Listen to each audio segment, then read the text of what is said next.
everyone. Welcome to the 2021 Toronto Bruce Trail Club Annual General Meeting.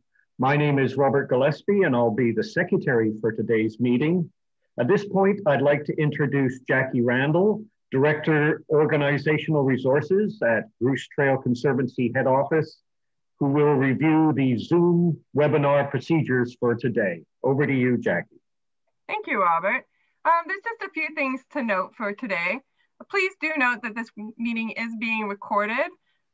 You are muted, and if your video is turned off, you should see the person who is speaking, however. You can ask questions during the webinar using the Q&A function located at the bottom of your screen. To vote on motions, you will see a poll come up on your screen when it's time to vote. Click yes or no to vote. Votes are then tabulated and shown on the screen to reveal if the motion passes or not. If you have any technical issues during the AGM, please contact Megan at mcroll@brucetrail.org and she'll be able to help you out. Thank you, and back over to you, Robert. Thank you, Jackie. The agenda for today's meeting has been available to members for the past month. So I would like to move at this point that the agenda for the 2021 AGM be adopted as presented. And we have a seconder, Graham Allen. You'll see a voting a dialog box appear on the screen. If you could vote to accept the agenda, it'll just take a moment for the results to be tallied. Okay, it looks like most people have found out where to vote. We'll just give it a couple more seconds to make sure everybody has a chance to vote. Panelists, don't forget you can vote too. Okay, give it maybe 5 more seconds. And I'm going to stop the poll now and share the results. You should see the results. Thank you, everyone. The agenda has been approved as presented. With that, I'd like to invite our hardworking club president, Graham Allen, who will provide us with his opening remarks. Over to you, Graham. Okay, thank you, Robert, and thank you to all the participants. I'm looking here, I understand we had about 100 who registered. I'm seeing there's about 70 who are here right now. Anyway, I'd like to welcome you to the second TBC Zoom AGM. I thought, who would have thought in 2021 we would be back Zooming together?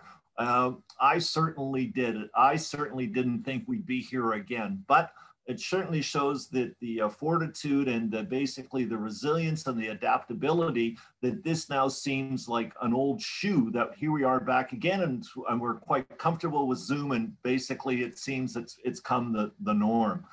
I wanted to take the time to really recognize the help of the BTC in organizing this meeting. Without Jackie Rendell and Megan Kroll's assistance, in fact, I would say almost taking the lead on this, we wouldn't be here today. And I want to thank them for all the work that they have done in putting together this meeting that we can all participate in today. So thank you very much. If it wasn't for them, I don't think we'd be here. We have a full agenda today, and we will keep things moving along.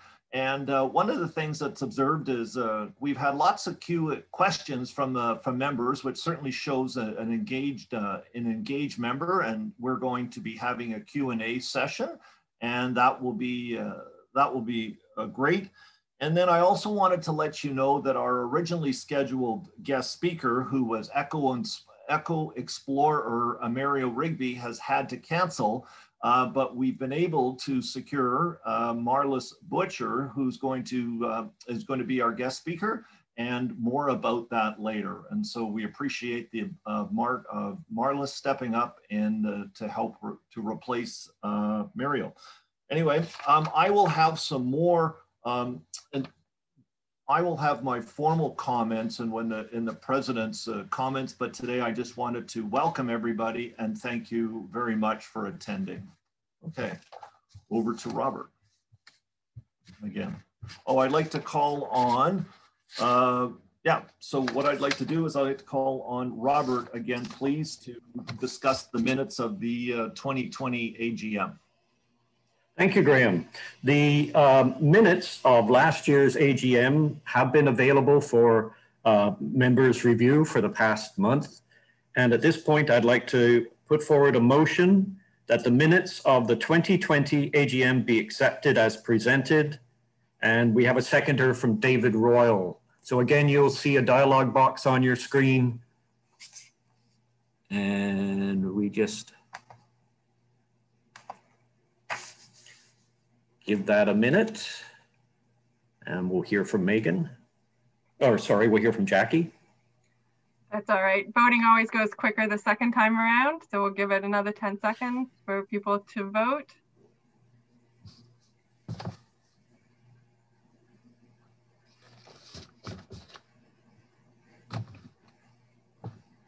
Okay, and I'm going to stop the polling now and share the results.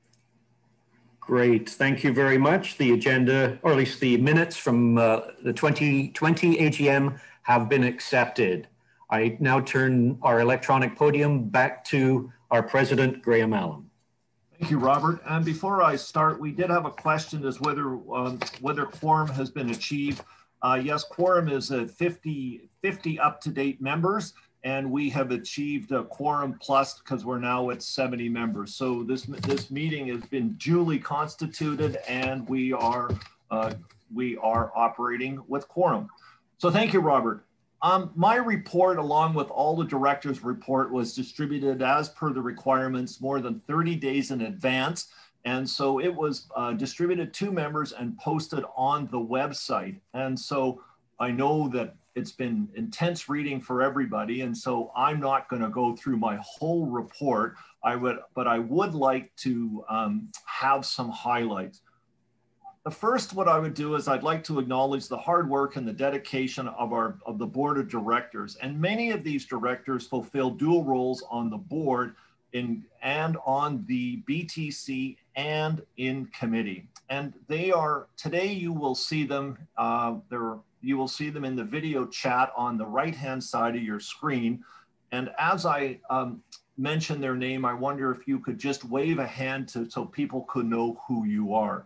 So the directors in alphabetical order are Marlis Butcher, Margaret Corner, Matt Delivier, who's unable to join us today, Robert Gillespie, Peter Leedy, Lena Lynn, Janet Lalieve, who's unable to join us today, Janet McColman, Ors Nahavich, Mario Rigby, unable to join us today, David Royal, David Rowney, and Juliet Williams. Thank you very much for your work. We're also this year, we're saying goodbye to two long-term serving members and two who have been with us less for a shorter duration. One is Robert Gillespie, our esteemed secretary, who we always see the top of his head because he's always writing such excellent minutes. The other retiring director is Peter Leedy, who personally I have really appreciated his assistance during my transition to your club president. And I will personally miss Peter's wise counsel and common sense and good judgment. I just want to talk about the the other two directors who are stepping down this year is Janet Lalieve, who was the Halton Hills chapter representative, and Mario Rigby. I really wanted to talk about 5 great highlights of the club this year, and you will see the details are in the individual directors' reports, but I am really proud of the following accomplishments that the board has achieved collectively, and much of that work has been done by board and also by the club volunteers, which is really the stalwart of what keeps the Bruce Trail going, and specifically the Toronto Bruce Trail Club. So the 5 things I wanted to mention was our new website under the leadership of David Rowney, communications team, and the web team. We did a youth hiking badge, which is taken off by Alina Lynn and our director of public relations and education, which is designed to encourage the next generation of hikers. We had a new contest for a new winter end-to-end hiking badge, which was won by Shauna Reeve. The first badge was awarded in December, and I think we've awarded, I don't know, maybe in the 100 or so, not in the hundreds, but maybe up to 100. And this has been phenomenal because rarely do we award these many badges, but I think it's a reflection of COVID. The other part I wanted to acknowledge is our conversion onto the BTC Sage accounting system, and we've moved our financial services and banking to Meridian Credit Union from the Royal Bank. And then the other part I wanted to mention is that we remain in very good financial shape despite what COVID has done. So on behalf of the board, I just want to thank the members for their continued support of the Toronto Bruce Trail Club and the Bruce Trail Conservatory. It certainly has been a challenging year with COVID, but members and the board of directors and all the volunteers have adapted well. So thank you very much for your continued support and continued membership. And I look forward to us meeting next year in person. Thank you.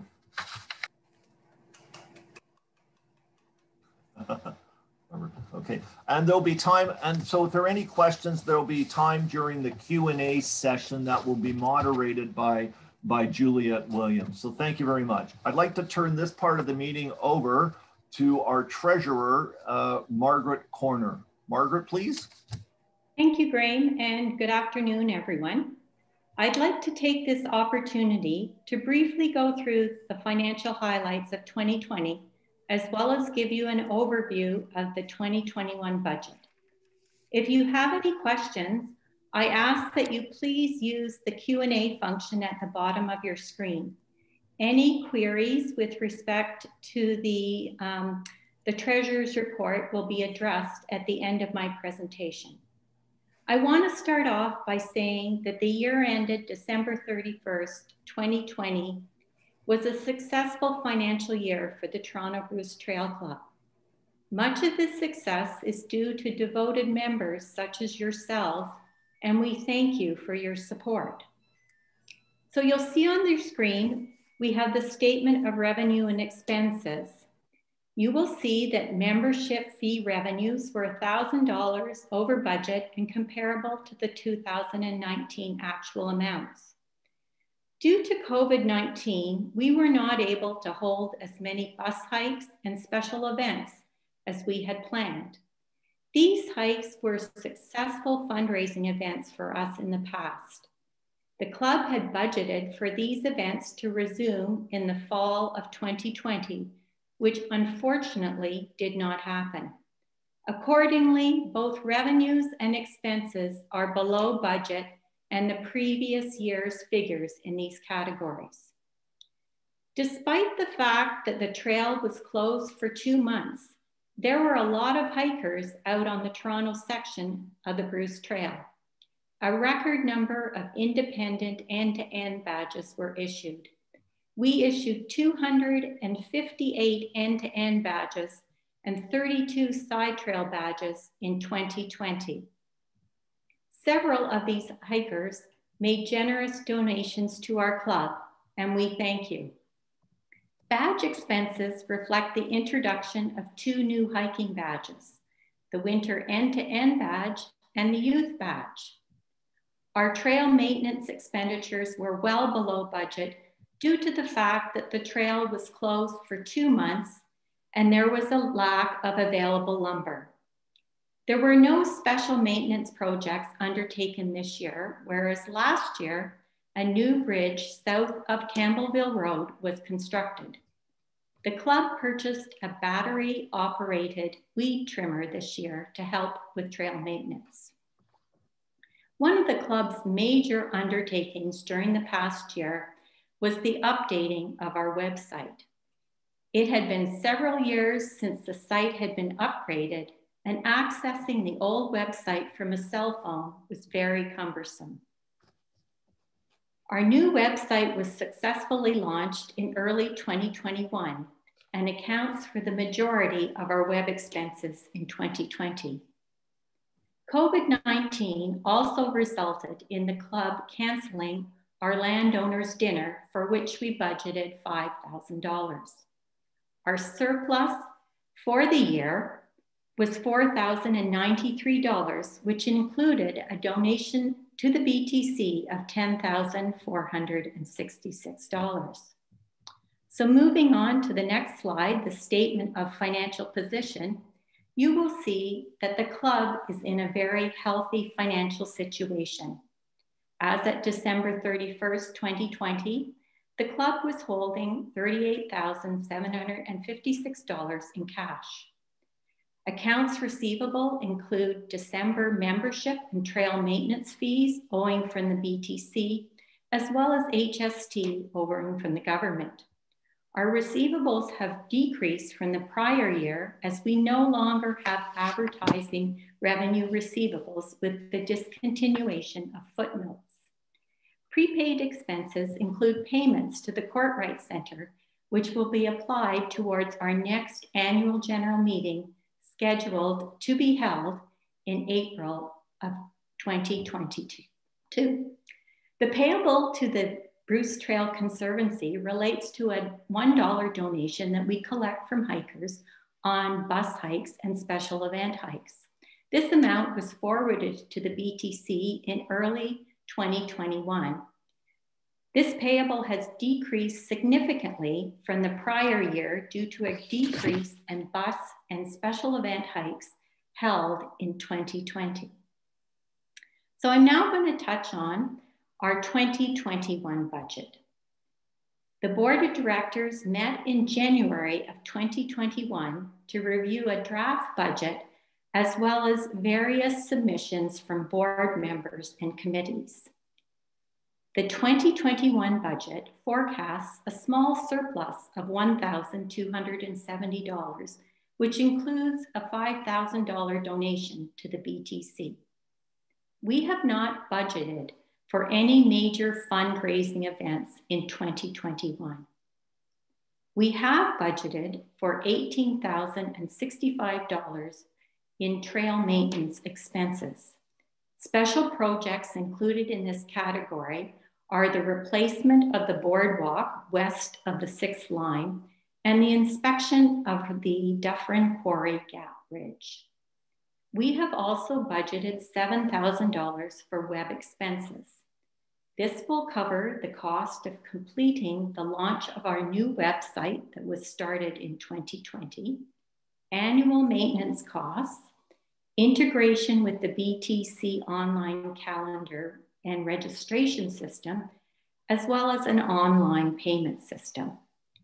The 2021 budget was approved at the February 16th, 2021 board meeting. So now I see that there's at least one question. Oh, yeah, there isn't a slide for the budget. I just, so the question is no slide for the 2021 budget. And that is correct. I've just gone over the highlights.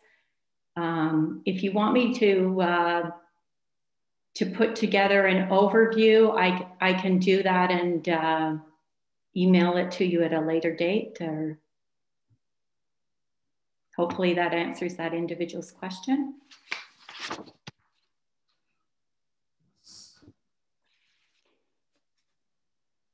Okay, so if there's no further questions, I would like to propose a motion that we accept the December 31st, 2020 financial statements as presented. This motion is seconded by Marlis Butcher.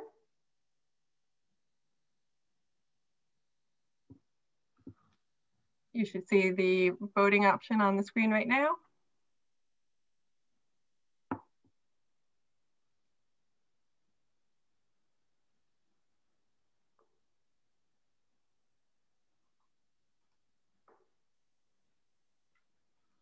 I'll give it another 10 seconds.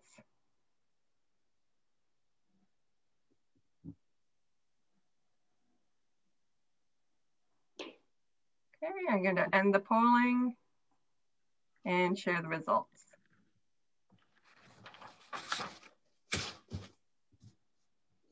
Okay, so I'll now turn things back to Graham, who will talk about the director's reports.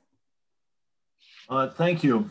I got to make sure I'm off mute. I am. So thank you for that, Margaret. So agenda item number 6 is the director's reports and questions. And the AGM package was distributed on March the 17th via e-notes and was posted on the Tbtc website. We have received a number of questions in advance of the AGM. And what we'll do is that I will ask Juliet Williams will be moderating that session. And so Juliet, over to you, please, with the questions. And then so Juliet will read the questions, and then she'll ask one of the directors to respond. If we are unable to provide an answer at this time because we don't have the information or further research is required, we will respond to the questioner. These questions will form part of the AGM minutes, and they will be posted on the website with the minutes as supplementary or as an agenda, but they will form part of the record. Juliet, over to you, please. Hey, thank you, Graham, and thank you for submitting your questions. There was a lot of engagement, and like Graham said, I'll simply read the question and the answer will come from the appropriate director. So our first question, when will the BT app be available? Thanks, Juliet. I'm going to answer that one. And can you hear me? I'm going to assume you can hear me. So the BTC app is going to be released early this summer. Wonderful. Next question.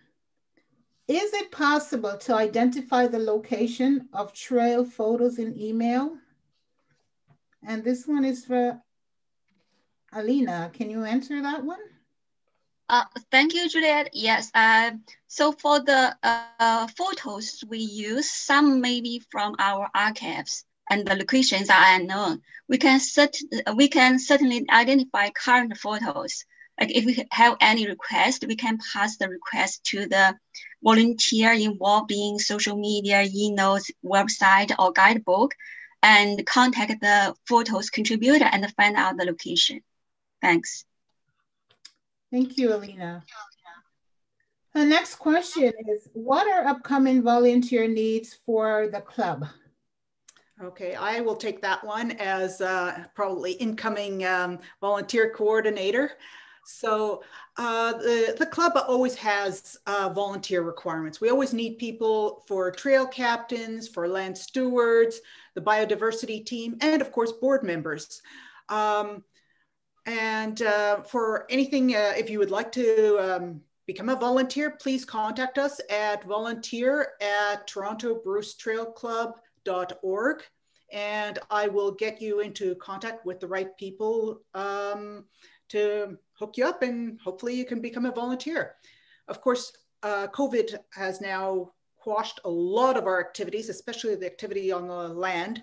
So it might take about 6 months before we get back onto the land, onto the trails, and doing land stewardship and trail maintenance. So that's going to take a while.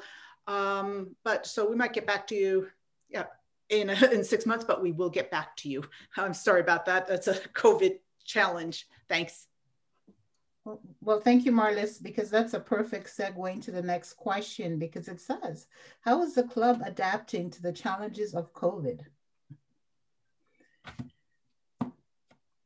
And who would you like that? Who would you like to answer that question, Juliet? Graham, perhaps you can take that one. Okay, certainly. So the club has really adapted in a number of ways. Well, not only has the club adapted, the members have adapted too, because without the members, we're not a club. So the big one is, COVID has certainly paused the hiking program, and then how we've tried to engage members. And I think we've done a very good job. We've done it through e-notes. We've done a successful end-to-end winter badge contest, which I mentioned in my comments.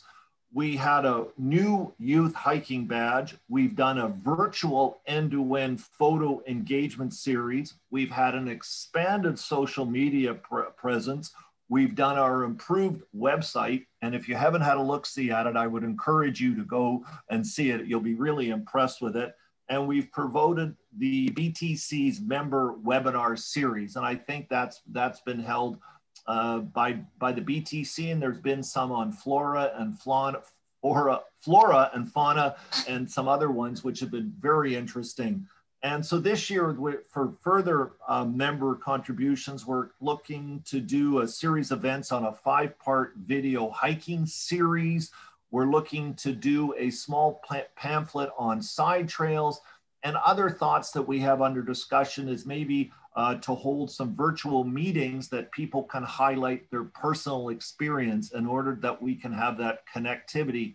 But none of these activities really replace getting together. So Juliet, I've got 2 questions that have just come in. I wonder if I could ask maybe Megan. Megan, could you, or Jackie, can you answer this one? The question I received is, if I already have the BT app, do I need to pay again for the new one? I can answer that. And we are still working out what the exact details will be, and those will be shared as soon as we have confirmation from our app provider. Super, thank you. There's one more question in regards to the financial statements. It just came in. It says, Margaret noted 5,000 is set aside to hold the next AGM at the Courtright Center. Has the Tbtc considered continuing AGMs on Zoom indefinitely even after COVID is over? This is not only easier for members to attend, as Courtright is not easily accessible to those using public transit, but it would also save the club money. That's a super question, and I'm happy to answer that. We were supposed to have the meeting at the Courtright Center today, and your board of directors spent a lot of time trying to get back our deposit. The Courtright Center contracts out its catering to a company called Peter and Paul, and like many catering companies, and for those who've been trying to schedule a wedding, we could not get back our deposit. And in fact, they said to us that if we couldn't use our booking by October, we were going to be able to, that money would disappear. Your board of directors spent a lot of time with the Courtright Center and Peter and Paul, and we were able to push that, our deposits that are, it's about 3,000 right now, I think, or no, 5,000 is on deposit. And we were able to push that back to next April 2022. But there was no way we were going to get back our money. And I think that the outcome that we were able to not lose our deposit is the best of an outcome. I also think that what you talk about going to Zoom, maybe for next year, we might do live streaming of the AGM. So for those who are unable to get to come there, could be able to see it. But my opinion, and it is my opinion, is that people will be looking forward to getting together to see people they have not seen maybe in 18 to 2 years. And it's a great social event. And there's also great hiking that takes part during that. So not only is it an AGM, but it's also a social event. But super question on that one, probably, but I think a live streaming option would be a good one. Okay, thank you, Juliet. Well, thank you, Graham. Next question. To help pay for a new hiking registration system, would the club consider charging urban and core hikers a small annual fee? And I think David Royal. Thank you, Juliet. And thank you so much. I appreciate this suggestion that our members help pay for the new registration system. And this is currently being explored by the BTC with regard to the reformatting of the new hike registration system. So I will be consulting with them with that wonderful suggestion. Thank you so much. Thank you, David. Next question. Could the website recognize Indigenous peoples on whose traditional territories we hike? How are we engaging Indigenous peoples? I think David Rowney, can you take that? Yeah, thanks, Juliet, and thank you for the excellent question. So the Conservancy has been working with an organization called Plenty Canada. I encourage you to Google the organization because they're doing some great things. Their mandate is to support the revitalization of Indigenous culture in our country. So they're currently working on an Indigenous cultural map all along the Niagara Escarpment. And that includes multimedia online resources to identify historic, cultural, natural world locations, things like that. And these Indigenous landmarks and language created from the project are now in the latest Bruce Trail Guide. And for those that are familiar with the Toronto section, the Scottsdale Farm is a good example. They acknowledge the Indigenous village in Scottsdale Farm from 500 years ago. So these references will also be in the new Bruce Trail app, which we just heard is going to be available late this summer. And so the BTC is also working on a land acknowledgement statement and usage guidelines to share with the 9-member clubs. So there's a lot happening, and the Conservancy continues to work with these partners. So much more to come with that. Thank you, David. Next question. Could we advertise all vacant board positions to all members, and could bios of board members be provided to all prior to AGM? I think, Graham, can you? Certainly, there. Vacant board positions are advertised in e-notes and Tbtc and BTC website. The formal TBC board nominating process begins in January and concludes at the AGM. Members who are interested in becoming board members for the next year are invited to submit their interest at any time to volunteer@torontobrucetrailclub.org. And so if you're interested, please submit that you're interested in joining the board. And then once the process starts in January, we will have a roster of people. And so we're always looking for new people. And so the other question is about providing board member bios is a welcome suggestion and will be implemented in next year. So that's a super good question, and thank you for that. So Marlis, there's a question that's just come in for you, please, as trail maintenance. And it says, I think I know the answer, but best for you to answer this one, please. It says, given Marlis's comment, re TBTC volunteer ability for work on TBTC land, are land stewards and trail captains being instructed to delay their spring work until at least the extended provincial stay-at-home order is over in late May? Can you just comment on that, please? The answer is yes. The BTC has instructed all the clubs that our trail maintenance is supposed to be paused, except for things that are emergency, that would be extremely dangerous to hikers. Trail captains are only supposed to go onto the trail if their trail sector is in the same region as they live in. So they're not supposed to leave their regions to go to do trail maintenance. Same thing with land stewardship. I think I got it all. I think I got all the parts to that. Yes. So yes, we are on hold. Thank you. Super. Thank you for that. Okay. Juliet. Thank you, Marlis. Okay. I mean, there are a fair number of questions. That seems a lot of engagement. That's great. The next one is also related to the board. Could we reduce term limits for board members to 8 years to promote inclusion and renewal and reduce turnover in our new board members? Hi, Juliet, and I can answer that question. The board is working in alignment in its governance with the BTC. Our current board term limits are 5 years in any position or portfolio to a maximum of 15 years. So I'm very humbled to have the opportunity to serve on the board.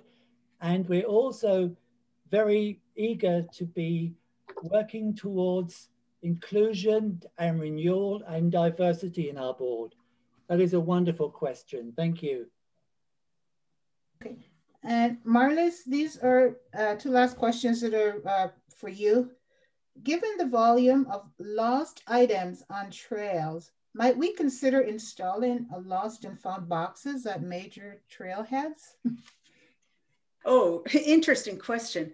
So yeah, we have actually spoken about this before. Actually, the whole Trail Development and Maintenance Committee for all 9 clubs, we have actually discussed this. And everybody has kind of realized we really shouldn't be doing that because animals can get into boxes. They can get into anything. They'll chew into anything. And just imagine that squirrel, how happy it'll be getting that nice warm woolly mitten to put in its nest.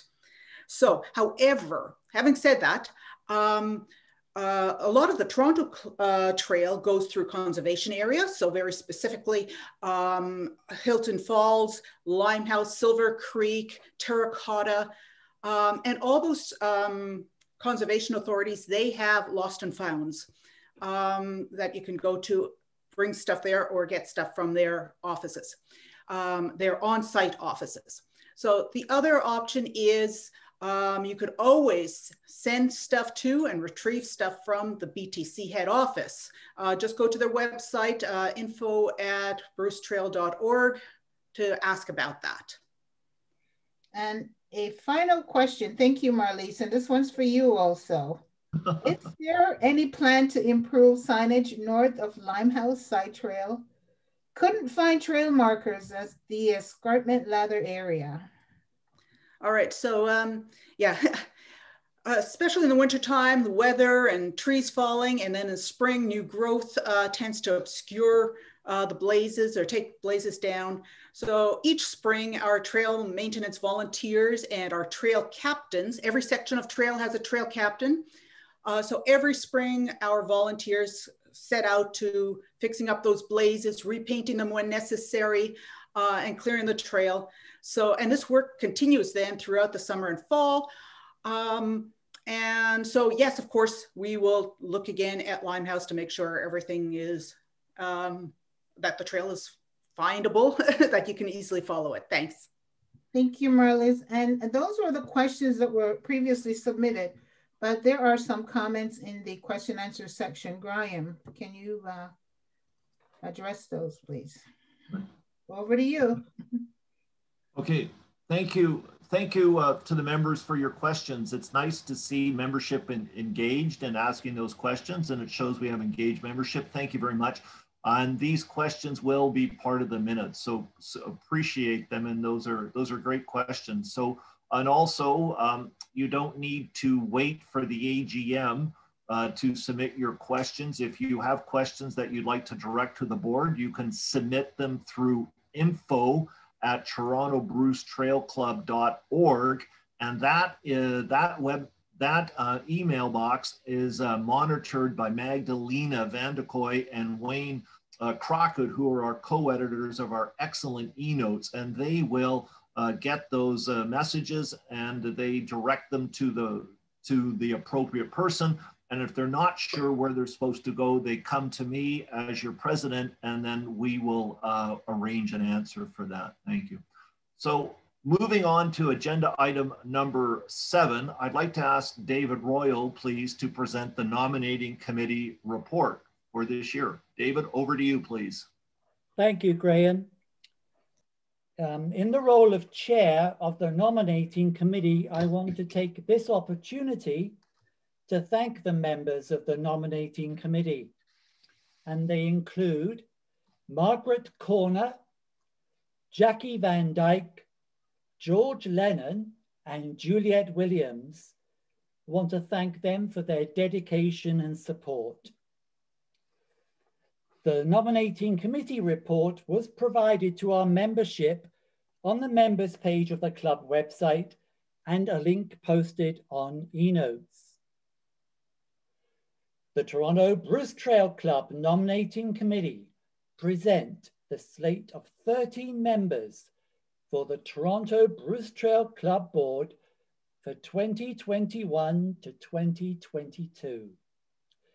As their names are called, I would ask board members to kindly acknowledge with a hello or a wave. 3 members are actually changing a part or a whole of their current portfolio. These changes are highlighted in bold on your screen. Graham Allen continues as our president. Graham this year also had the additional portfolio as volunteer coordinator. In 2021, Graham is relieved of that responsibility to afford him the opportunity to be the BTC director from our club. David Royal is the hiking director and vice president. Margaret Corner is treasurer. No. David Rowney is our communications director with additional responsibility as the Halton Hills representative. Hi. Alina Lin continues as public relations and education director. Juliet Williams is our special events coordinator. We thank Marlis Butcher for her contribution as trail maintenance director and BTC director from the Tbtc. Marlis will continue on the board as volunteer coordinator. Orist Nahatovic is our IT coordinator, and Janet McColeman is bookkeeper. Oh. We welcome 4 first-time nominations to the board and note the position they are interested in, which will be confirmed at our May board meeting. Welcome Louise Kent as our new membership director. Ria Rasquina to the role of secretary. Laurent Thibault as trail maintenance director, and Peter Pritchard to land acquisition and landowner relations director. I am proud to propose a motion that the slate of 13 members be elected to the Toronto Bruce Trail Club Board of Directors for the year 2021-2022. I see that Alina Lin has seconded that motion. So there is the motion. If people could please vote.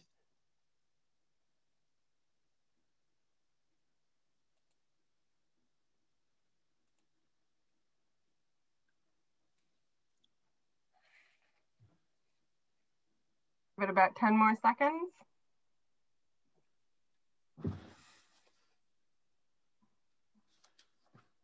Okay, I'm going to end the poll now and share the results.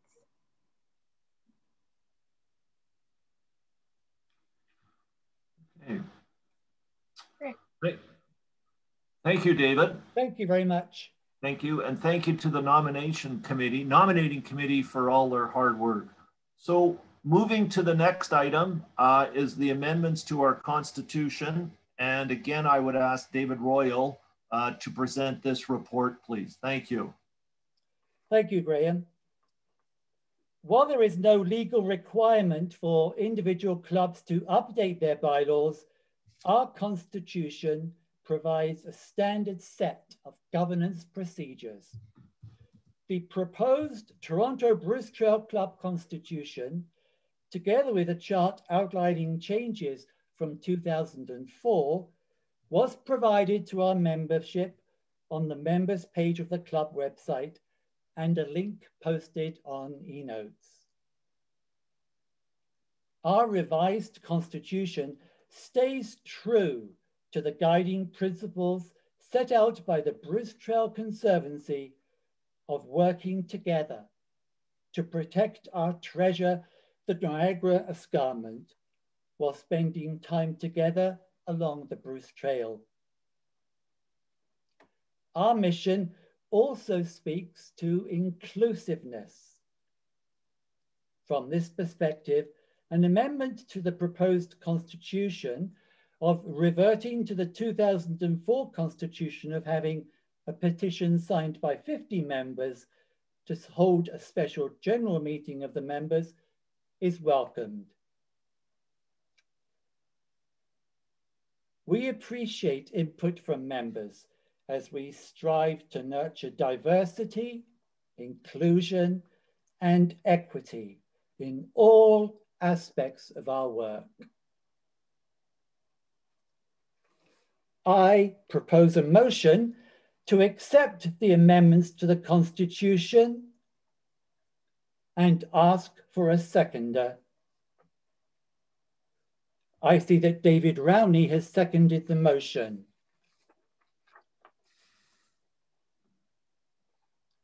And there is the motion.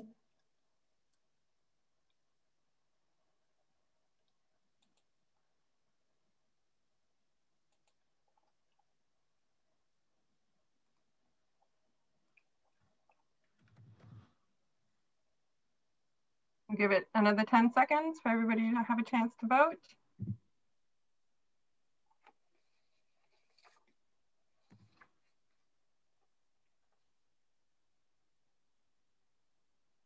Okay, I'm going to end the polling now. Oh, wait, somebody else just voted. 1 second. I'll give it another 5 seconds. Okay, I'm going to end the polling now and share the results.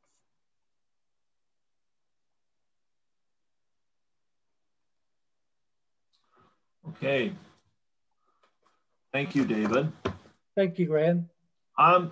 We have received a number of questions again. There are 3 questions I can answer really quickly, and then and then we'll have to get back to the membership. I really appreciate the questions. So the 3 questions were, one person said the list of board members seem to be missing 3 names. Well, the new board coming in is there are 4 people who are leaving the board this year. That is Robert Gillespie, Peter Leedy, Mario Rigby, and Janet Lelieve. And so those people have left the board, and so yeah, and so they are being replaced by Louise Kent, Laurent Thibault. Sorry, I messed up that name, and Rena Reskina. So those are 4 are coming off and 3 are coming on. One member asked, did we lose any prominent member? Well, everybody's a prominent member of the board of directors. So yes, as far as yes, they're all prominent because they are prominent, and so we have lost them. But I'm not sure about that question.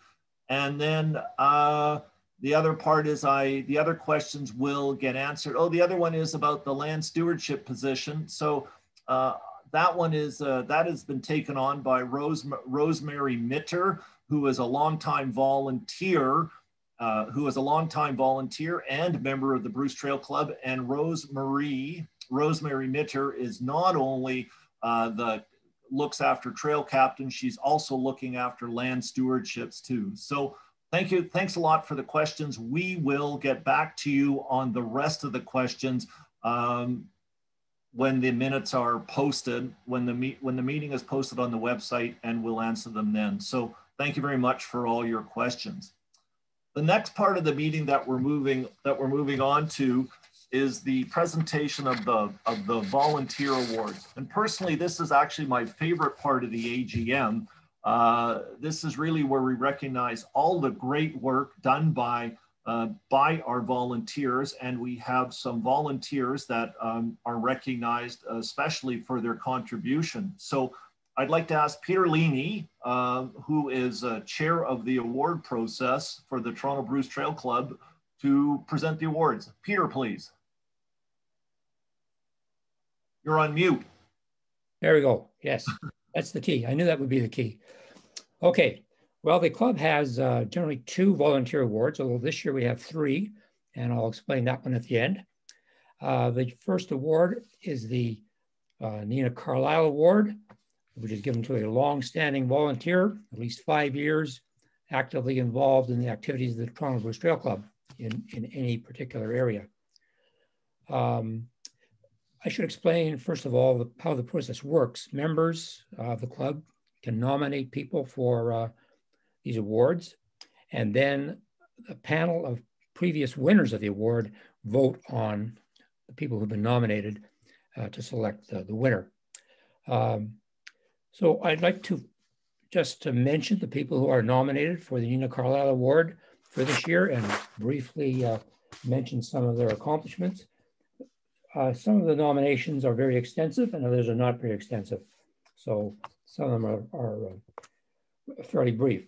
First nomination was Tom Swales. He's a dedicated city walk leader and has been a member of the Bruce Trail Club since the 1980s. He is careful also. That's important, I think. Janet McColman. Janet has volunteered with the Tbtc for about 18 years. She's currently the club bookkeeper.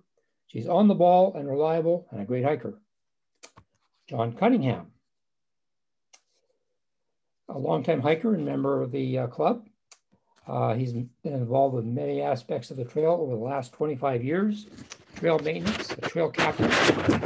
And in particular, one of the things he has done is record the GPS location of the trail and structures on the trail, which is something which started maybe 8 or 9 years ago.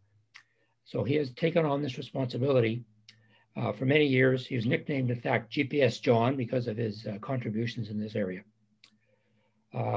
He also helps out with land stewardship from time to time. And then the fourth nomination for the Nina Carlisle Award is Alina Lynn. She's been, of course, a hike leader for several years. She's the person who got the club involved in Meetup, which has led to significant increases in interest and in membership. When she was membership director the last 2 years, not counting the past one, the membership increased from 2,700 to 3,160, which is a record high number. As I mentioned, she's a hike leader and she has introduced a lot of recent badges. She's revitalized the Facebook social media channel and also the YouTube channel. She was also very much involved in the development of the club's new website. And in her duties as Education and Public Relations Director, she created the Youth Badge to create hiking among children. So the winner of the Nina Carlisle Award this year is Alina Lynn. There she is. I should thank you. Hold up to you the plaque, which goes to the winner, which they have to return at the end of the year back to the club again. So in addition to the big plaque, we're going to give each winner a small plaque, which they can keep. We're also going to give them a book of some kind, and I'll be in touch with the winners of the awards after the meeting to determine which of the books selected they would like to receive. We're hoping to have a gathering of some kind, suitably spaced out, where we could give them their awards outdoors somewhere near the trail. It looks like that may not happen, at least not in the near future. So if it doesn't happen, we will arrange to deliver the awards to you, your book and so on, maybe by Canada Post, maybe in person, maybe by a drone, we're not sure. But something will happen to get those awards to you. The next award is the Todd Bardis Award, which is given for a volunteer contribution over a shorter period of time, the last 2 or 3 years. And there are 3 nominations. First of all, Jackie Van Dyke, and she's been with the Bruce Trail Club for a number of years. She's also been a valued member of the club's hike leader training committee, and in fact is now the chair of that committee. And of course, she has looked after the club end to end in 2019. And I think she'll continue to make a contribution in that area. The next nomination was to Margaret Corner, who's currently the club treasurer. and she's successfully been able to move the club's financial activities to, I forget the name of the organization, but away from the regular bank to something which is more convenient to the club. And she's gotten the club's financial accounts into the Bruce Trail system, the SAGE system, so that has made everything a lot simpler for the club and for the BTC as well. The third nomination for the Todd Bartis Award was Neil Stein, who's been a trail captain for the Toronto section between the 4th and 5th lines in Halton Hills for quite a while.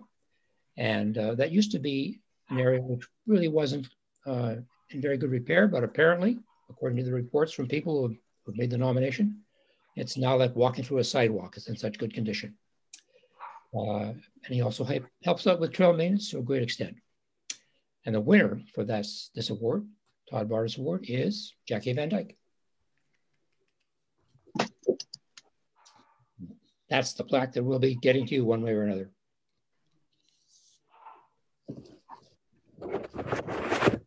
Congratulations. Now, there's one more award, as I mentioned, and it's going to be to someone who's been with the club a long time. In fact, became a hike leader in 1992, which was the very first year that the club put on a hike leader training program. They are hike leader number 40. And this person has been, as I say, volunteering with the club for about 30 years. This is not a 30-year award. There's lots of people out there who have been volunteering for 30 years. It just happens that this person has been volunteering for at least that long. So it's to just mark his amazing contribution over that time. And I'll tell you who it is right now, Stephen Kamnitzer. And he's the person, of course, who administered the website, the Toronto Club website, for at least the last 20 years, maybe before that, I don't know. And you could just mention something to Stephen about the website. You know, wouldn't it be nice if we had this little feature added? 2 days later, he'd have something up and running. So he has spent a lot of time over the last 20 years on that organization. We felt we wanted to give him something to mark that. So again, there'll be a book, and I'll be in touch with him to determine which book it is. And there's also a certificate, which is at head office at the moment. I don't have it, and we'll get that to him as well. I think that's everything for the awards. So I will turn it over to Marliese for the awards for trail captain and trail maintenance.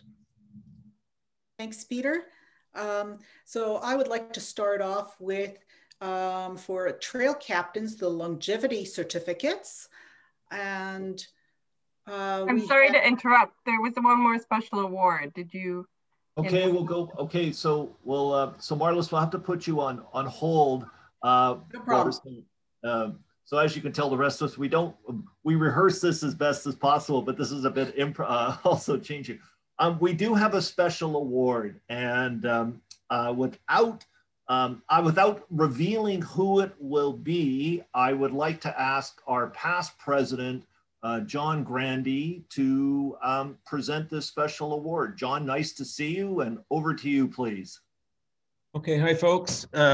Yeah, for those of you who don't know me, I was the club president before Graham.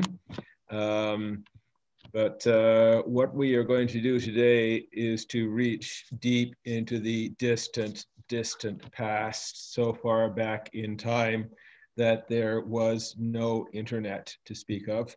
There was certainly no Twitter, Zoom, thank God.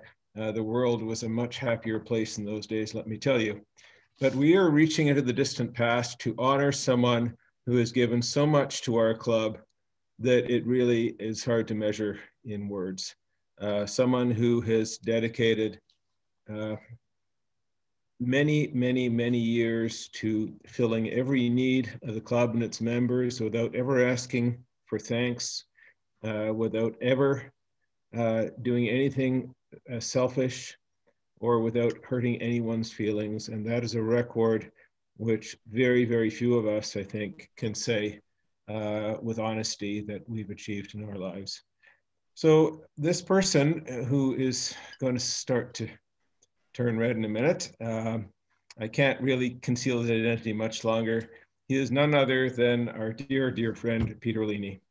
So Peter, when Graham contacted me to tell me that you were retiring from the board, I didn't really believe it. I said, what? Peter retiring? Impossible. He doesn't know how to.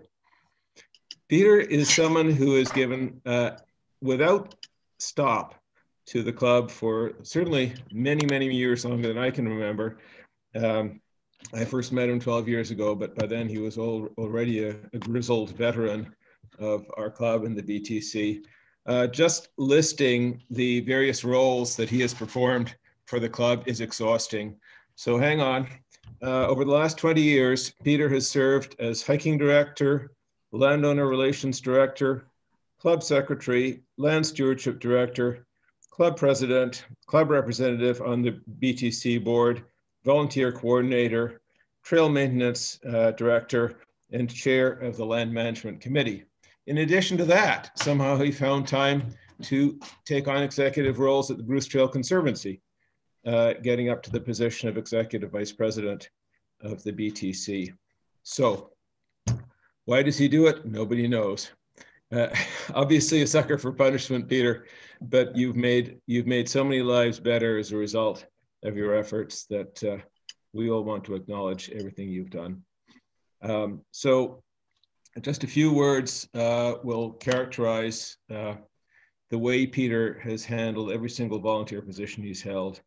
Helpfulness, kindness, creativity, energy, and problem solving. I think those are the words that came to my mind when I was trying to think about Peter and his work. Certainly every time that I needed help, whatever I was doing, whether I was a trainee hike leader or club president, Peter was always there with a helpful word. He had suggestions that got us out of all kinds of very difficult and sticky spots. Always trying to find a way to solve whatever problem it was.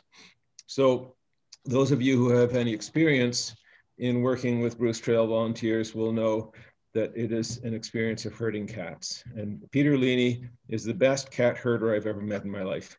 So Peter, without further ado, on behalf of the club, on behalf of the entire Bruce Trail family, I want to thank you for everything you've done for us over so many years, and wish you all the best in a well-deserved retirement. Thank you. Thank you very much, John. I must say the last 20 years have been very enjoyable indeed. I've enjoyed all of it, just about all of it, sure. But it's time to move on, and I'm quite content to do that as well. And as I say, it's been very enjoyable. So thanks very much for your good wishes. Thank you, John, for your words. And I'd like to add two things to two things. This year, Peter, I would call is Mr. Versatile. He steps into everything. He was the he came in and stepped in to be membership director again this year. And not only that, he stepped back into as acting head of the land management committee chair. And so I would classify Peter as Mr. Versatility and Mr. Unflappable, calm, cool, collected. So thank you very much. I appreciate that. Okay, Peter. Thanks very much. Thank you. Marlis, over to you, please. Okay, sorry. So we're going to try again. Sorry about that. Congratulations, Peter. Well deserved, and thank you for all your contributions, for all your help and your guidance. So going on to Trail Maintenance Awards. The first awards I'd like to present are the longevity certificates to our trail captains. So for 5 years of being trail captain, we have Ernie Fulnant, Imelda Santiago, Badar Bashir, Brian Morell, Pamela Newson, Sean McDonald, and Veronica Koopmans. Then for, can we have the next slide, please? So for the 10 years, Kathleen Henry has been a trail captain for 10 years. And at 15 years, we got Vlad Bosner and Laurent Thibault. And at 20 years is Andre Rudnicki. Now, Andre has just stepped down because he's moving out of the province. So we thank Andre tremendously for all his contributions and help keeping that his trail sector clean and neat and passable and the blazes visible. And had a huge 25 years, Linda and David Noble. I want to thank you all. We have photographs of them on the next couple of slides of all these trail captains who've put in so much time and effort. Yes, and the next slide too, more of our volunteers out on the trail. Many of them help not just as trail captains, but also in trail maintenance and work parties. And some of them, as you can see, are even certified chainsaw operators. So these men and women are tremendous. They are the ones who keep our trail clear and passable for us. So then the next award that I want to present is our Trail Maintenance of the Year certificate. And that is going to, in the last year, the trail maintenance volunteer who has really stood out amongst all others. And this person is Neil Stein that we're recognizing this year. Neil has been out on just about every work party, on all maintenance. He's also one of our chainsaw operators, and he was instrumental in us getting some seriously new and updated maintenance tools to clear the trail. And now he's volunteering as the Land Management Committee Chair. So congratulations, Neil. Thank you so much for your help this year. And we're looking forward to seeing you forward. And so in the next photograph, next slide, there we go. There's Neil helping out in all manner of work. So thank you so much, Neil, for your help. And we'll see you on the trail again as soon as we're allowed on the trail again. Thanks so much. Thank you. Thank you, Marlis. Peter, we had one question that came in for you. The question I had was, when did you start volunteering with the Bruce Trail? I think it would have been in 1997. That's when I took the hike leader training course from Toronto Club. And the next year I became hike coordinator for Caledon Hills Club. And then in 2001, hike director for Toronto Club. So I started about 97 or 98. Well, super. Thank you. Thank you very much. Congratulations to all the volunteer recipients, winners. That is great. This is an annual, the Nina Carlisle and Ted Bardis Award is an annual award. And we look forward to receiving nominees for next year. And what we'll do is we start with the process again in November. But again, if you wish to nominate someone prior to that time, you may submit your nomination to volunteer@torontobrucetrailclub.org.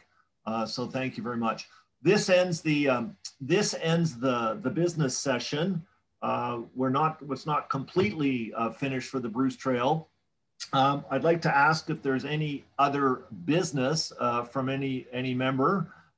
If not, we will conclude the business session of the meeting, and then we will move to our guest speaker, and then we will have a wrap up. And we'll be finished, and we expect to be concluded by 3 o'clock. We haven't received any questions regarding any other business. I just want to reiterate, we do have a number of Q&As that we were unable to get to, but we thank you very much for that. And I'd like to ask for a seconder. So there's a motion to adjourn the TBTC 21 AGM. And I'd like to ask for a seconder, please. Okay, that's Janet. So thank you. We don't need to put that to a vote, Jackie. I don't think we put a slide on there for that. No, there's no vote. Yeah, okay.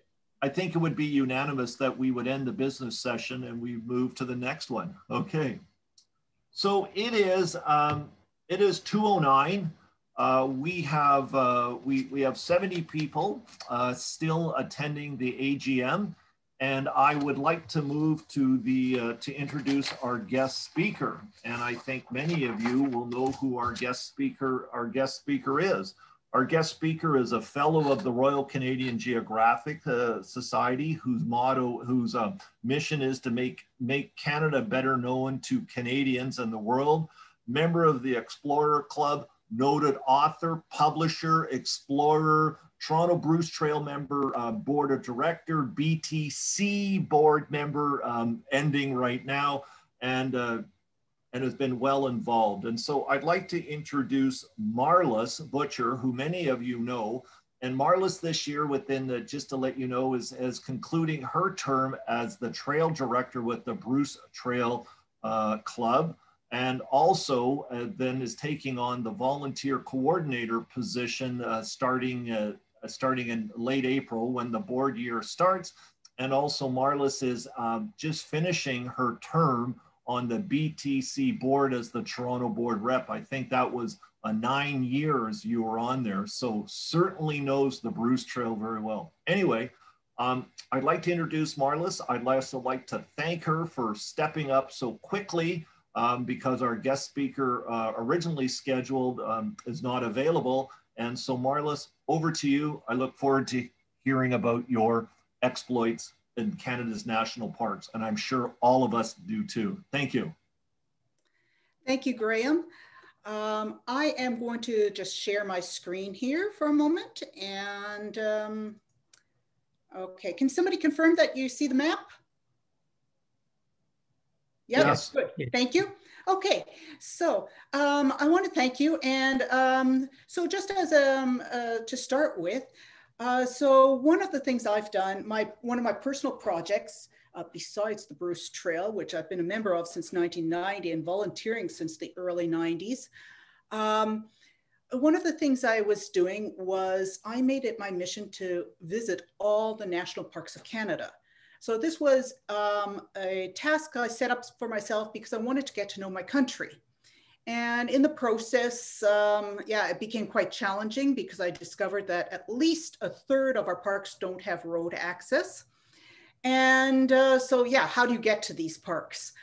And then when I got back from some of these parks, I would tell my stories and people would ask me, well, are you writing this down? These are really neat adventures. And it's like, okay, yeah, I'll start writing them. And so I wrote a book.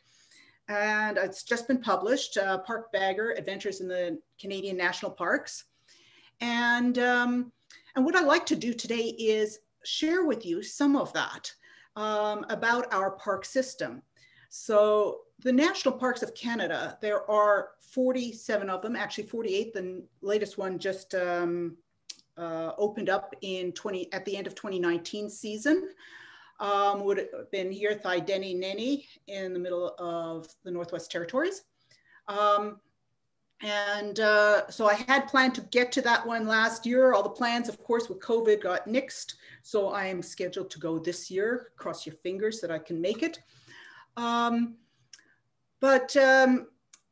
So out of all these parks scattered across Canada, first of all, I should also preface and say that our national parks, Parks Canada has divvied up the country into 39 regions, and they have their own mission. Their mandate is to set aside a park in each one of those geographical regions to highlight and preserve some of those regions, something of those regions. There are 39 regions, but as I've already mentioned, there are 48 parks. And the reason why there are more parks than regions is some regions, like this one right here, Jasper, Banff, Yoho, and Kootenay are all in the same region for political reasons. Think back to Canadian history, your railways, CN and CP rails, Jasper and Banff, right? Other regions, like here, number 3, number 7 in the gray, the light gray color, 25 and 22, they don't yet have a park set up. So there are going to be a few more parks coming up. But so to date, I am the first visitor to all the national parks. And I want to highlight to you, of course, one of the parks, Bruce Peninsula National Park, right down here. Well, the Bruce Trail runs right through that. And so the chapter in my book about Bruce Peninsula National Park is, of course, about the Bruce Trail. So, and sharing what the Bruce Trail is about. Now, given that just about everyone on this meeting, on this Zoom meeting, knows about the Bruce Trail and is familiar with it, and you've had your own adventures out here on the Bruce Peninsula. Instead of presenting that, what you already know, I'm going to take you to a different park today. I'm going to take you up here to Von Tut National Park in the Yukon Territories. Now, this is a park that very few people have visited. There's no road access to this park. In fact, Parks Canada, when I was working with them, trying to figure out how do I get in there, I asked, okay, when was the last person that went into this park, the last visitors? Oh, the park manager doesn't have a record of when the last visitor was in that park. Yes, there are scientists going in, doing research, and visitors are allowed, but the challenge is how to get in there. And as I discovered, well, I might have set in the book, I'm saying, here's how you can get into the park. So I'm going to take you into this park now, and I'll just get my, oops, why does my slide not move forward? Sorry, I just got to get moving forward. Come on, forward. Why does not my, there, whoops. Oh, sure, now I get all of them at once. I got to go back a few steps, sorry. Okay, here we go. So what I ended up doing was I ended up charting a helicopter with two friends. So some of you might recognize John Borley. He's one of our trail maintenance volunteers. He came with me, and another friend of mine, Blake. And so the three of us chartered this helicopter to fly us into the park. Of course, there's no landing strips or landing pads or anything in the park. There's no designated place to go. So I had to work with topo maps, with Google Earth, figuring out, okay, where can we set down this helicopter? And then of course, when we got there, the pilot said, yep, this ground is too rocky, can't set the helicopter down here. And so he had to find a place. We had 3 attempts to land and finally did get down. So here we are, whoops, sorry, too fast. Flying over Von Tut from Inuvik over to Von Tut National Park. And this is pretty much the end of the tree line, the end of the trees. After this, the highest tree is no more than maybe a few inches tall. You get Arctic willows. There are lots of rivers and creeks. It's very luscious and verdant and green. In fact, the southern half of the park, of the Von Tut National Park, is wetlands full of mosquitoes and muskeg and ponds and lakes and creeks and very little solid land. So we aimed for the northern half of the park in what's called the British Mountains. And as you can see, our helicopter managed to drop us off between these hummocks. You see here, this hummock between everywhere between these hummocks of grass. That's all water in there. So it's really hard to walk on, really hard to move around on. Helicopters leaving us, and well, there's also no trails here. Huge storm was coming in over the mountains, so obscuring the mountains to the north of us. And this is all cotton grass on the ground growing in the marshy area in the muskeg. And so, okay, we oriented ourselves with our topo maps, with our maps and compass, with our GPS. And okay, there's no trail. So, oops, there we go. So we put our backpacks on, where each of us are carrying 55 to 65 pounds. Actually, I think Blake had a little bit more weight because he had huge camera equipment with him. And you can see how gray this sky is becoming. The storm was coming in. And off in the distance, still to the south, there's some sunny patches, and we saw caribou. Just the odd 1 and 2 caribou. These are caribou of the porcupine caribou herd, the largest herd of mammals of migration in North America. There are over 250,000 of these animals in this herd. And And so we found a place to set up our camp. This is actually the next day when it's nice and sunny because we got hit by that storm. And I'm not going to tell you the story of that storm. You'll have to read that. But this is what it looked like the next day. We had nice sunny weather, and these are our 2 tents. And the place was ours to explore. There are no trails. There's nothing, no human element in this park. It's completely wild. So we went for a walk. We went for several hikes, and yes, there are tons and tons of wildflowers. In fact, they're like alpine meadows, absolutely gorgeous. So although you have the big mountains far away and no trees, you have all these gorgeous wildflower meadows. And more of those flowers. And another caribou. And these things just keep prancing around us. They don't know what we are. They will prance around us through the flowers and stop and look at us. They're curious. What are we? Are we a threat or are we a friend? And they can't quite figure us out. So yeah, they will just wander around us, prance around us to try to figure out what we are. And of course, we're going crazy with the cameras, click, click, click, recording what we're seeing. And yeah, they will pose for us too. I'm guessing that they're sniffing the air, trying to get a scent of what we are. And so we ended up climbing up this one hill on one side. Our camp is down the valley, down the end of the valley down this way. We ended up hiking up to these mountains here and onto that ridge. This is actually at the top here is Mount Clement.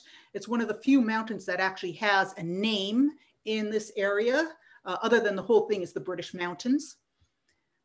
And it's a lot of this dark area here in between is wet, is water. So we really had to be careful where we were walking, where we were, so that we wouldn't get flooded out. And then of course there are these ground squirrels. This is it's a ground squirrel in the local terminology. They're called tsiks because that's the sound they make, tsik. And they're all around and they're curious and cute as it can be.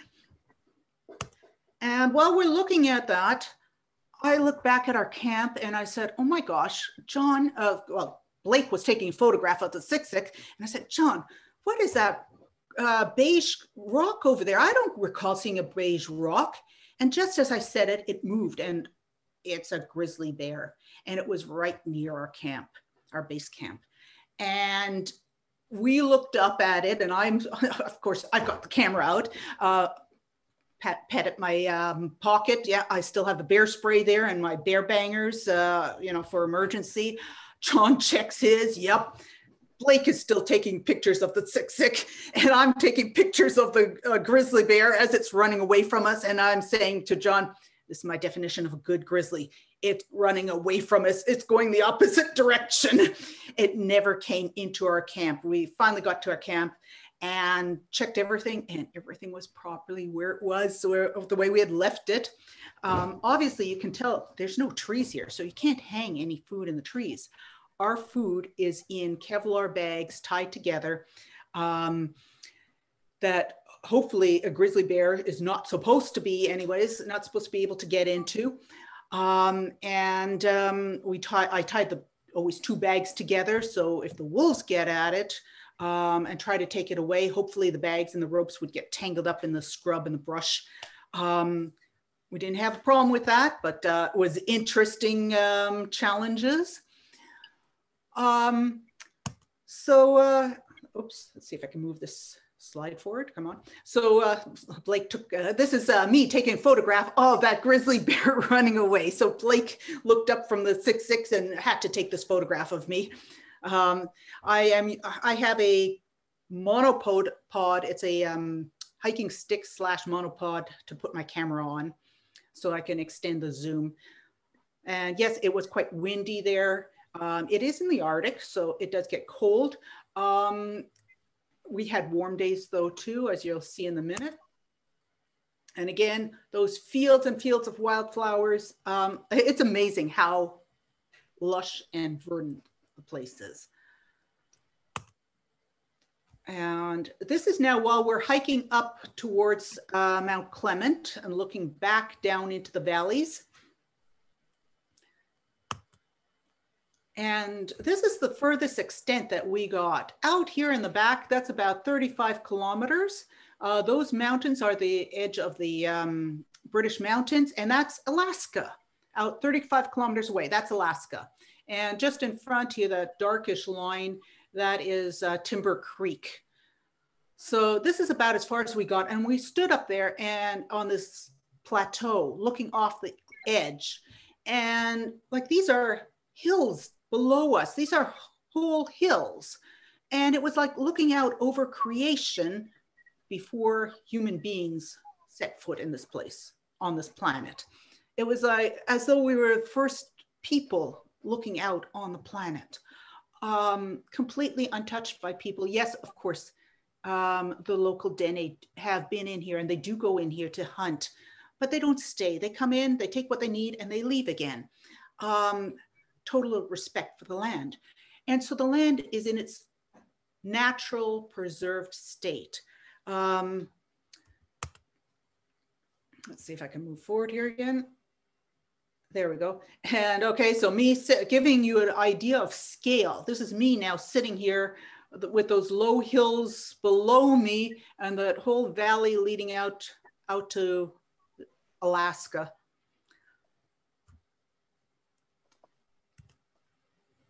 And coming back towards our camp, I don't know if, I hope you might be able to see here, these two little dots here, that's our camp. And this is all low brush and scrub and water, flooded waterways in between here. These are not actually creeks or rivers. Well, they seem like a creek or a river. They're not labeled. It's just runoff from the storm that had come in. Actually, the whole week before we arrived had been continuous rainstorms, and we just caught the end of it, and the rest of our days there was bright and sunny. So yeah, we're just coming off Mount Clement, heading back to our camp back over there.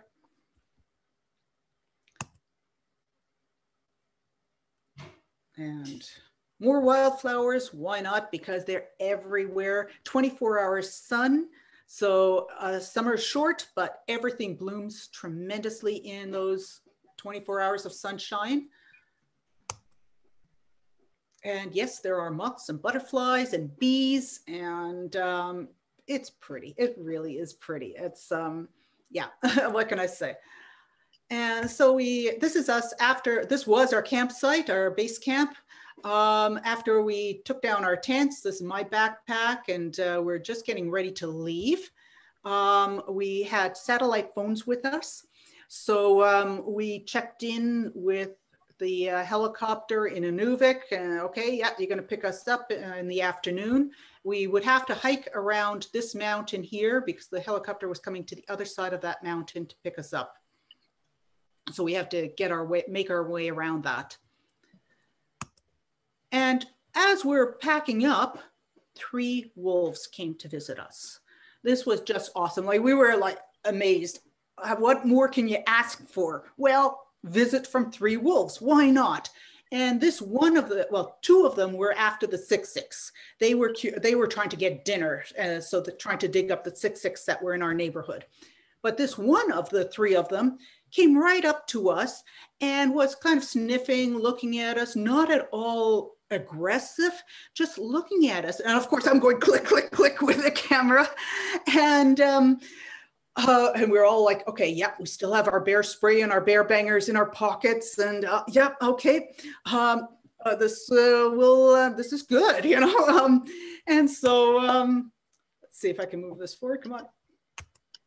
There we go, oops. They're the other 2 wolves, his friends that were digging up the 6-6 that were up here on the hillside. And so these 2 decide they're done, they gave up on the 6-6.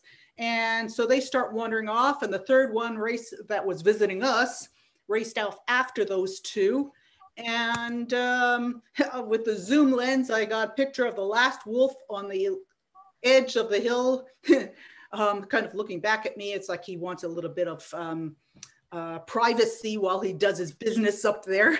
It's funny to catch him doing that. But yep, okay, that's part of nature. And so here we are, loaded up again, going back to hiking our way back around the mountain to be picked up by the helicopter. You can see the bug net on me. Yes, the mosquitoes were crazy that day. It was a warm day. And although it was warm and I would have loved to pull up my sleeves and zip off my pants to make shorts out of them, the mosquitoes were insane, as were the flies. And just for the photograph, okay, let's roll up the bug net. And as we're hiking along, we found some skulls of some of the caribou up there. This would have been there for a long time because it's really bleached. And then over on the hill, on the edge of the hill where the saddle where the helicopter was supposed to come and pick us up, we saw this. And like how, again, like we thought the day was already fabulous seeing the wolves, but no, now the porcupine caribou herd, they were on their southward migration, those 250,000 caribou. Well, this was part of them migrating southwards, coming over that hill on the far side of the valley. And of course, our helicopter can't land there then because that would disturb them. So the helicopter would have to come into the muskeg and pick us up in the muskeg again. But like we were just enthralled, like how, like to see this migration. Generally, we tend to think of large migrations of mammals. We think of Africa, we think of the wildebeest and the zebra. Well, this is Canada, North America. These caribou, they go from the Yukon up through Alaska, have their into their calving grounds along the Beaufort Sea, the Arctic Ocean, and then they head back south again. And this was on their southward migration. Because it was so warm and so hot, the bugs were out, and so they stopped and they paused and were grazing on the mountaintop where there was a little bit more wind to keep the mosquitoes away. So they were just in pause mode on their southern migration. As you see, there are a lot of animals, and this continued down the other side of the mountain and into the other, over the next mountains. They weren't in the valleys because of the mosquitoes. They are smarter than we were. We were down in the valley waiting for the helicopter to pick us up where the mosquitoes are. They were up at the top of the mountains. So here, the helicopter picked us up. So this mountain here got all caribou on it, but it's so high up you can't see it, and the next mountain over. So this helicopter coming to pick us up, when we put all our gear in the basket here on the side runner and load it on in. And so our pilot gave us a bit of a sightseeing tour because he too wanted to see the caribou and the animals that were migrating south. So this is just, it gives you an idea how craggy the tops of some of the mountains are. And on the top of another mountain, here's another group of those caribou, of the porcupine caribou herd. That's that black line here, that's the shadow of our helicopter blade. Well, I'm taking the photograph out the window of the helicopter down at the caribou. Now, of course, we can't go too low because we don't want to disturb them. We have to have great respect, and we do have great respect for these animals. Just flying further along, you see a little bit of the edge of the window of the helicopter, and again, the blade, the helicopter blade. And down here, right in the middle here, is a mother grizzly bear with 2 cubs. So again, we didn't go close down to them because we don't want to disturb them. But mother did look up at us and then continued on. They didn't run or anything. So that was really neat to see the mother grizzly with the 2 cubs. And we flew on. There's still some ice and snow from the previous winter hanging in the shadows of some of the crevasses and ravines between the mountains. And then we saw a herd of muskox. And here, these two muskox are two male muskox, and we just hovered over the top of them, and the two males would go around each other and then bash into each other, because they're vying for superiority of this herd of females, and there are some calves in there too. So we just hovered over them, watching this scene unfold. Complete wilderness, complete wild nature the way it is without human beings. Going a little bit further, these are a couple Dall sheep. They were running off the hillside because actually there's a third Dall sheep here on the edge. Unfortunately, we did scare them because we actually had to land to refuel. In the helicopter, we did carry fuel to refuel because the distance was too far, was further than the helicopter's range from the park to Inuvik. So we had to make the stop to refuel, and we're stopped here on Black Mountain or Black Cliff, I think Black Mountain. And we're looking out over the Mackenzie Delta here. And on the other side of that delta, far off in the distance haze, is Inuvik. It's so big you can't see it from here, this delta.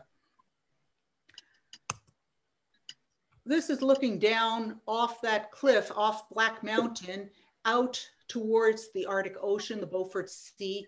This is all the Mackenzie Delta in here. Yes, it's all water and islands, in tons and tons of islands, and braided. The river is just totally braided in this delta. And still no trees, as you can see. And just the haze made the land look bluish. This is all, you can see the water, that's all part of the Mackenzie River and all the islands. You can see a little bit of the highlands on the far side in the haze on the far side of the delta. And yeah, Inuvik is back there somewhere. And this is looking down as we're flying over the delta, and you can see 1,001 channels of water and islands, and local people up there, the Inuit who live up in Inuvik and that area, they have their hunting and fishing cabins along here. They know the routes in. And it was really kind of neat because on one of the little islands here, the helicopter pilot actually, well, he's from there and he knows all the islands, he knows the place, and he saw his cousin down there in a fishing boat, in a little aluminum fishing boat. Oh, excuse me, I'm just going to go down and take the helicopter down and tilt the rotors to say hi to my cousin. And the three guys in the aluminum boat see us, wave back up to us, and it's like, in all of this wilderness where there's nobody, there are actually people. But it's discreet, it's wonderful. So, and just to give you an idea a little bit more what these waterways, what it looks like from the air. So yes, there's now more trees. We're starting to see trees as we approach Inuvik. So we're back within the tree line, or below the tree line, if you like. Still, the trees are quite straggly and sparse, and it's not a dense forest, but everything in between there is going to be wet. Everything, the ground will be very wet and muskeggy, so not easy to walk on. There will be higher ground where it might be a little bit easier to walk on, but you're going to walk through kind of swampy bits to get to the higher ground.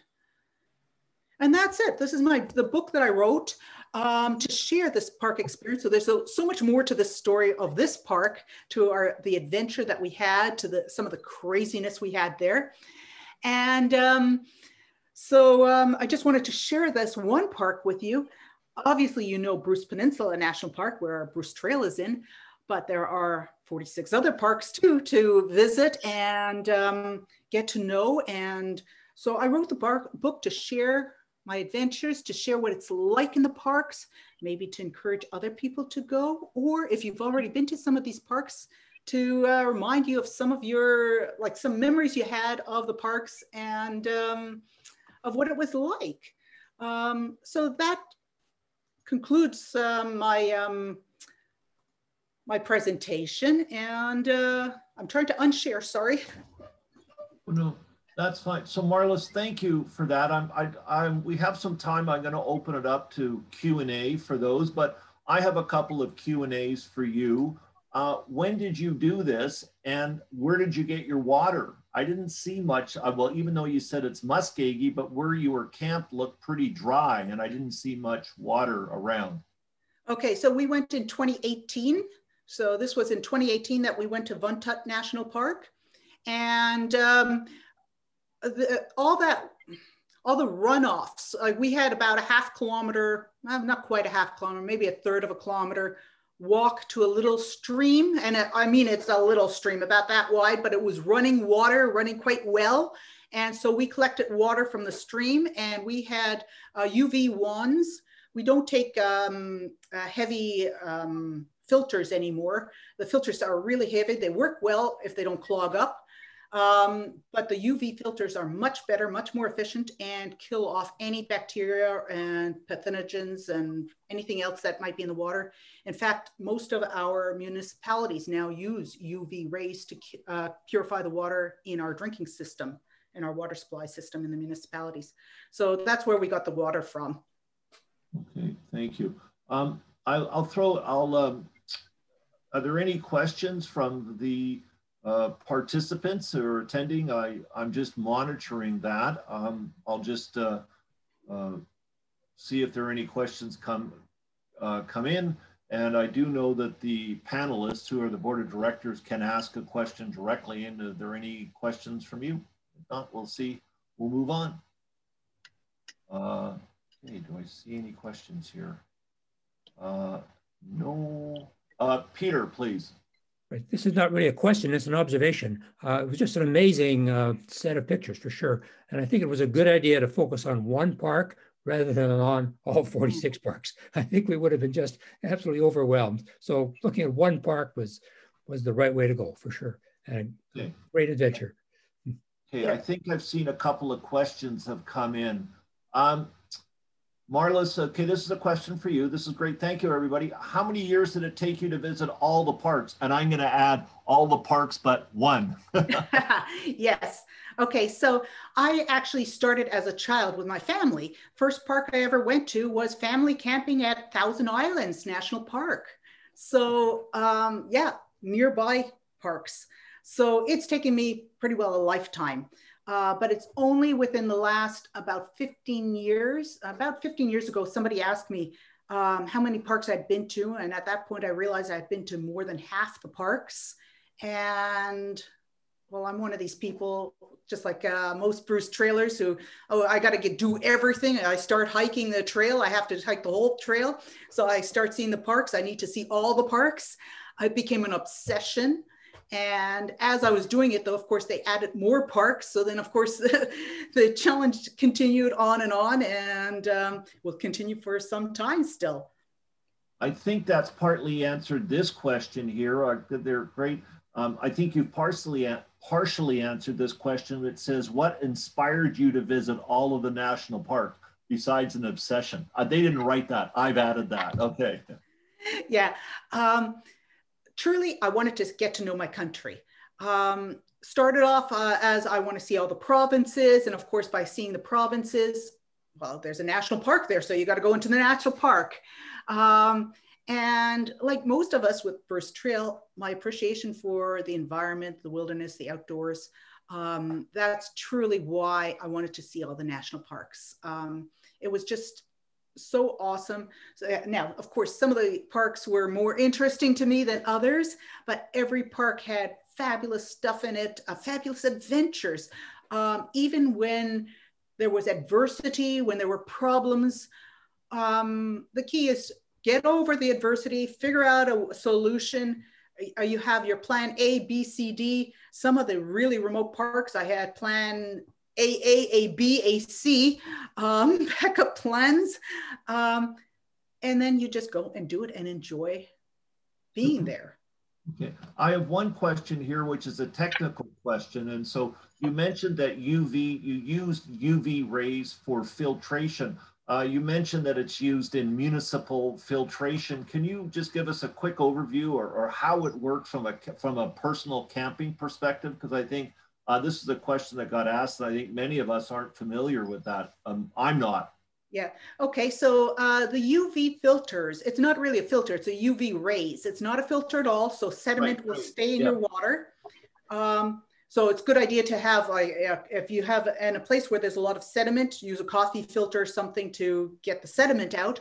But it's a wand. It has a battery in it. You can either use it with a USB plug-in to charge the, or some have AA batteries in them. You can get them at most outdoor shops now. And they are lighter and more reliable and kill more germs, including Giardia and everything else, than filters do, than the old filters do. The filters relied on ceramic and very, very tight pore, like small pores to filter out the germs. Whereas the UV filters, it actually creates a UV light when you turn it on. It's like a stir stick. It's like a thick spoon, if you like, and you just stir the water with this light. And you do 1 liter at a time as you need it. And it's the UV light that kills all pathogens. Now, the municipalities, I don't think it's, they stir the water. I think the water gets run through a UV light box that the water runs through to kill everything. How long does it take a liter, and how expensive, just quickly, how expensive and how long does it take to filter or purify a liter of water? A liter of water takes about a minute to purify. The UV sticks for camping purposes actually have a countdown mechanism on them. So you watch until it has the countdown finishes with a happy face and you know you're done. The cost, truly, I can't remember. Like, I'm going to say about $50, but I might be totally off with that. Sorry, I couldn't tell you. Okay, super. Okay, well, that's, I think I have one more question. Just let me have a look, please. Is Sable, I got another question. Is Sable Island featured in your book? I know that Parks Canada was thinking of, I don't know if it's a reserve or preserve, but I do know. Yeah, so the question is, yes, I can answer. Yes, I get the idea of the question. Okay, so yes, Sable Island is a national park reserve. For those of you who don't know, it's 160 kilometers off the shore of Nova Scotia, pretty much in the Atlantic Ocean. You can't see the mainland from the island. It's pretty well a sand spit island, and it's renowned for its feral horses. Those horses that are living on them were brought there when the French Canadians, the Canadiens, the Acadians, were expelled from Nova Scotia and from Canada, and they left a lot of their animals, their livestock behind, and the people who were supposed to take care of their livestock for them and ship their livestock after them put their horses and other animals on these islands, including Sable Island. And there's a whole history behind that to how and why those horses have gone feral. So they're not wild. Wild means they were never tamed or never domesticated. These were domesticated horses and they've gone feral. And they are allowed to stay totally feral now. There's no human interference. Yes, I did go to this island.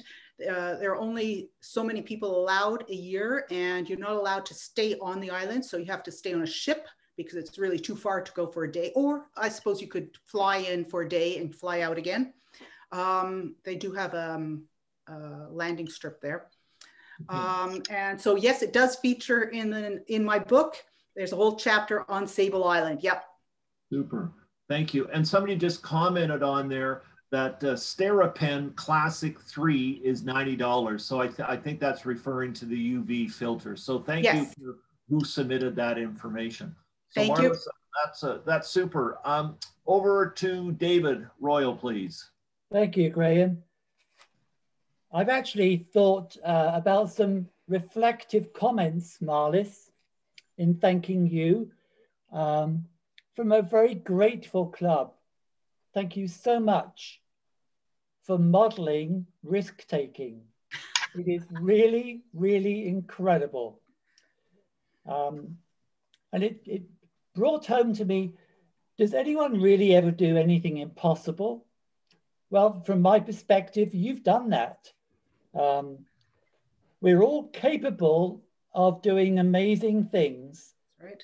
That people originally dismissed because we think it's beyond our capability. But you have modeled risk-taking, adventure, and a sincere, very sincere wish to educate people. We can all do remarkable and astounding things that are awe-inspiring. And Marlis, on behalf of a grateful club, we applaud you for your leadership. And this has been a fantastic presentation. Thank you so much. Thank you, David. Thank you, David. Graham. Okay, so I'd like to thank, that concludes the business session and the guest speaker. Thank you to Marlis again. I'd like to thank the members for attending the AGM. We as the board of directors and appreciate your attending. We appreciate your engagement. We look forward to seeing you in person, hopefully next year on Sunday, April the 10th at the Courtright Center. In regards to one of the questions, we will investigate the ability to live stream, so to present that option for those who are unable to attend in person. And the other one, the suggestion for sure coming out of this one is that the board of directors will put together, each board of director will have a few sentences regarding their bio in regards to who and what they are. That was a super great suggestion and a continuous improvement. I want to let you know that a recording of this AGM will be available on the Tbtc website for the next 30 days, which is till Monday, May the 17th. And any questions that are not answered will be part of that posting. We will not get I can let you know that we will not have all the answers to the questions by Monday. So please, if you don't see your question answered by Monday, please don't send an email. They will be up. We'll get them up we'll try to do our best to get them all answered by Friday. So some of those questions do involve some research and digging for some information. So thank you very much for attending. I look forward to seeing all of us next year. I'm always a believer that 3 times the charm, and that we'll be back in person at 2022. Thank you very much, everybody, and see you soon. Bye. That ends the meeting.